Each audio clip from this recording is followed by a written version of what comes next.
দেখুন কি ইন্টারেস্টিং।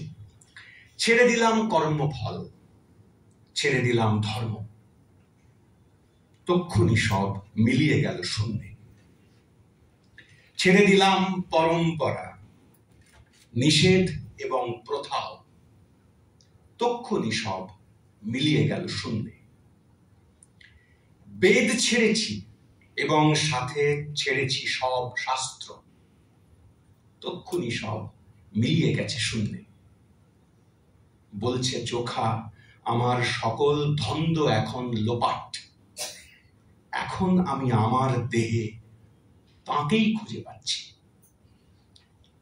প্রথম 3 স্তবকে একটা রেফ্রেনের মতো সব শূন্যে এই কথাটি ঘুরে ঘুরে এসেছে। কি কি ছেড়েছি তার তালিকা দেওয়া হয়েছে।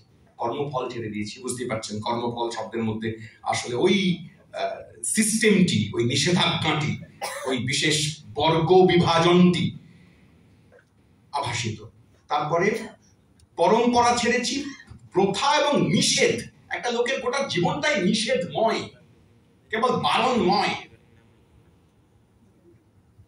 এই ভারতীয় জ্ঞান পরম্পরার মাঝখানে এরকম বারণ লিপ্ত, বারণ আবৃত বিপুল সংখ্যক লোক আমাদের চারপাশে ঘুরে বেড়ায়। সে কেবল বারণেই বাধা, বারণ বারণ বারণ বারণ। আমি কেবল বর্ণের বারণের কথা বলছি, আরো কত রকমের বারণ হয় আমাদের পরিবারেই থাকে, আমাদের চারপাশেই থাকে। তাও ছেড়েছি। তারপরে বেদ ছেড়েছি এবং শাস্ত্রও ছেড়ে দিয়েছি। কেউ বলতে পারেন তো চোখা মেলাকে তুই ধরলি কবে? তোকে তো দেওয়াই হয়নি বেদ আর শাস্ত্র। তাও তিনি বলছেন শাস্ত্রও ছেড়েছি, বেদও ছেড়েছি। কিন্তু তারপরে প্রাপ্তি হয়েছে কি, এবার আমার দেহে আমি আবিষ্কার করেছি তাকে, আমি তিনি। কেউ বলতে পারেন বা এই তো শেষ পর্যন্ত উপনিষদের কথার মতোই হলো প্রায় ঘুরে ফিরে গিয়ে। এইটাই তিনি, আমি তিনি, এখানেই তো পৌঁছচ্ছে, প্রায় পৌঁছচ্ছে। কি উপনিষদ পড়ে পৌঁছচ্ছে? পড়ার সুযোগ নেই না। পরম্পরা বাহিত, তাও হতে পারে, খুবই হতে পারে। আরো 2টি ছোট কবিতা